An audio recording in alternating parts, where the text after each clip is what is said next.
Tamil Nadu 360 News. சீர்காழிக்கு புதிய பொலிவு. நவீன மீன் சந்தை மற்றும் அறிவுசார் நூலகம் திறப்பு விழா. மயிலாடுதுறை மாவட்டம் சீர்காழி நகராட்சி பகுதியில் பொதுமக்களின் நீண்ட கால கோரிக்கையை ஏற்று கலைஞர் நகர்ப்புற மேம்பாட்டுத் திட்டத்தின் கீழ் கட்டப்பட்ட புதிய மீன் சந்தை மற்றும் நூலக கட்டடத்தை தமிழக முதலமைச்சர் அவர்கள் காணொலி காட்சி வாயிலாக திறந்து வைத்தார்.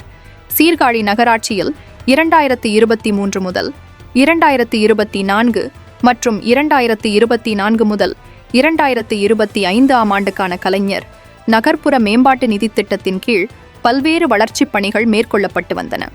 இதன் ஒரு பகுதியாக பொதுமக்களின் பயன்பாட்டிற்காக நவீன வசதிகளுடன் கூடிய புதிய மீன் மார்க்கெட் கட்டடமும் அறிவுசார் வளர்ச்சிக்காக நவீன நூலக கட்டடமும் கட்டி முடிக்கப்பட்டு இன்று மக்கள் பயன்பாட்டிற்கு அர்ப்பணிக்கப்பட்டது. இந்த விழாவிற்கு சீர்காழி சட்டமன்ற உறுப்பினர் பன்னீர்செல்வம் முன்னிலை வகித்தார்.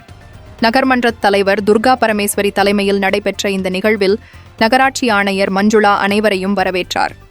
நிகழ்ச்சியில் நகர்மன்ற துணைத் தலைவர் சுப்புராயன் மற்றும் சீர்காழி ஆர்டிஓ சுரேஷ் ஆகியோர் முன்னிலை வகித்தனர். குறிப்பாக விளையாட்டு மேம்பாட்டு அணியின் மாவட்ட துணை அமைப்பாளர் ஜே.கே. செந்தில் அவர்கள் கலந்து கொண்டு சிறப்பித்ததுடன் விழாவிற்கான ஒருங்கிணைப்பு பணிகளிலும் முக்கிய பங்காற்றினார். விழாவில் 12வது வார்டு கவுன்சிலர் ராமு மற்றும் 3வது வார்டு கவுன்சிலர் திருமதி கஸ்தூரிபாய் ஜெயராமன் மற்றும் வார்டு கவுன்சிலர் மூபாக்கர் அலி மற்றும் முக்கிய பிரமுகர்கள் ஏபிஎஸ் பாஸ்கர் மற்றும் வேல்முருகன் மற்றும் பணி ஆய்வாளர் மஞ்சுளா மற்றும் நகராட்சி அலுவலர்கள் மற்றும் ஒப்பந்ததாரர்கள் என பலர் கலந்து கொண்டு சிறப்பித்தனர்.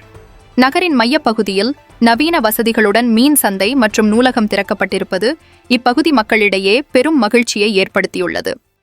ஒற்றுமையாய் உழைத்த நல்ல உள்ளங்கள் இந்த புதிய மாற்றத்திற்கு சொந்தக்காரர்கள். சீர்காழி நகராட்சி சிறக்கவே என்றும் இந்த வளர்ச்சித் திட்டங்கள் தொடரட்டும். உங்கள் ஊர் செய்திகளை உரத்த குரலில் TN360 செய்திக்காக சீர்காழியிலிருந்து செய்தியாளர் ஜோசப்.